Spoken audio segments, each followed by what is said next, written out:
Hello family, welcome to my channel Divine English Academy. आज हम सीखेंगे टेंस, क्योंकि आपको इंग्लिश बोलने के लिए टेंस क्लियर होना भी काफ़ी ज़रूरी है। आप लोगों ने टेंसेस के बारे में सुना भी होगा, जिसमें आपके present tense, past tense and future tense के बारे में आपने सुना होगा। इनके 4 टाइप्स भी होते हैं, वो हम आगे आने वाली वीडियोस में कवर करेंगे। फिलहाल के लिए अभी हम इन टेंसेस पे बात करने वाले हैं। ओके, आप वीडियो में एंड तक बने रहिएगा। जैसा कि दोस्तों आपने कई बार सुना होगा, मैं आता हूँ, मैं जाता हूँ, वो आता है, वे आते हैं, मैं ये करूँगा। इस टाइप के सेंटेंसेस आपने सुने होंगे, आपने ट्राई भी किया होगा बोलने के लिए इंग्लिश में। लेकिन अगर आपको कहीं कुछ प्रॉब्लम आता है तो उसी को क्लियर करने के लिए अभी हम इस वीडियो पर हैं। तो मैं आपकी सारी चीज़ें क्लियर करने वाला हूँ, वीडियो पे आप बने रहें। ओके, अभी हम बात करने वाले हैं आपके लिए प्रेजेंट टेंस की। तो फर्स्ट टेंस है प्रेजेंट। जैसा कि पहला टेंस जो है प्रेजेंट टेंस है, जिसमें आप कोई काम करते हैं, जिसमें आपका ता है, ती हैं, ते हैं, ये चीज़ें आती है गाइस। जैसे कि मैं जाता हूँ, मैं आता हूँ, इस टाइप से। तो इसके लिए आपको एक फार्मूला होता है, जिसमें आपको subject plus V1 plus object. Subject means होता है कर्ता यानी करने वाला, V1 मतलब वर्ब की फर्स्ट फॉर्म, प्लस ऑब्जेक्ट जिस पे काम किया जाना है। ओके, इन तीनों को मिला के आपका एक सेंटेंस बनता है, जो कि प्रेजेंट टेंस का होता है। जैसे कि देखिए, मैं जाता हूँ, एक ये सेंटेंस है, इसकी इंग्लिश बनेगी आई गो। तुम जाते हो, इसकी इंग्लिश बनेगी यू गो। हम जाते हैं, इसकी इंग्लिश बनेगी वी गो। वह जाता है, इसकी बनेगी ही गोस। अब गाइज, यहाँ पर गोस में ई एस इसलिए लगा है क्योंकि ही, शी, इट नेम के साथ आपका ई एस या एस लगता है, but I we you they के साथ आपका एस या ई एस नहीं लगता।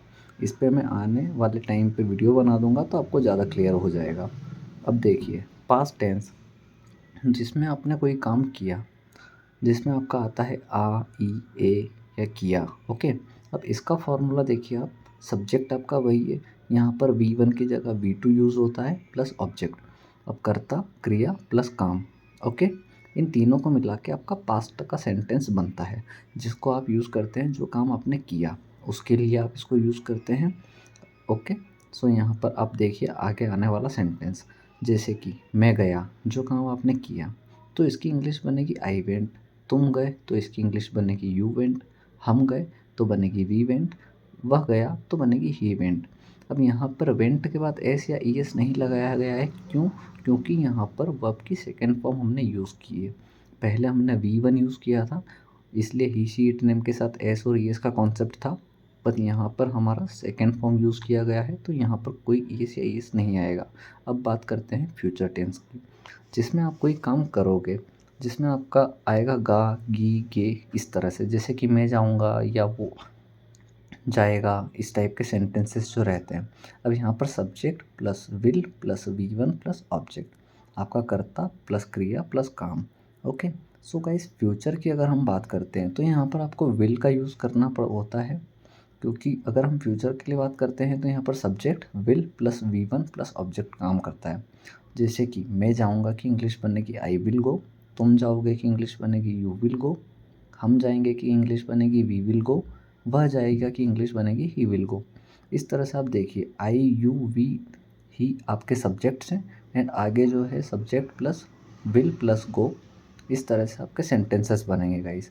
तो ये जब भी आप फ्यूचर की बात करते हैं तो विल का यूज़ रहेगा, इसके साथ वर्ब की फर्स्ट फॉर्म आएगी, एंड प्रेजेंट में फर्स्ट फॉर्म आएगी आपका वर्ब की, एंड पास्ट में आपका सेकेंड फॉर्म आएगी वर्ब की। गाइज़, ये आपका टेंस का एक चैप्टर है, जिसमें सिंपल, जिसे हम इंडेफिनेट भी कहते हैं, ये हमने अभी कवर किया है। इसमें आपका प्रेजेंट, पास्ट एंड पर फ्यूचर तीनों टेंस हमने कवर किए हैं। एंड अगर आपको वीडियो अच्छी लगी हो तो please like, share and subscribe करें। एंड अगर आपको कुछ समझ में नहीं आया हो तो आप कमेंट बॉक्स में मुझे कमेंट करके बता सकते हैं, ताकि मैं नेक्स्ट वीडियो उसी पे बनाऊँ। Thank you so much guys.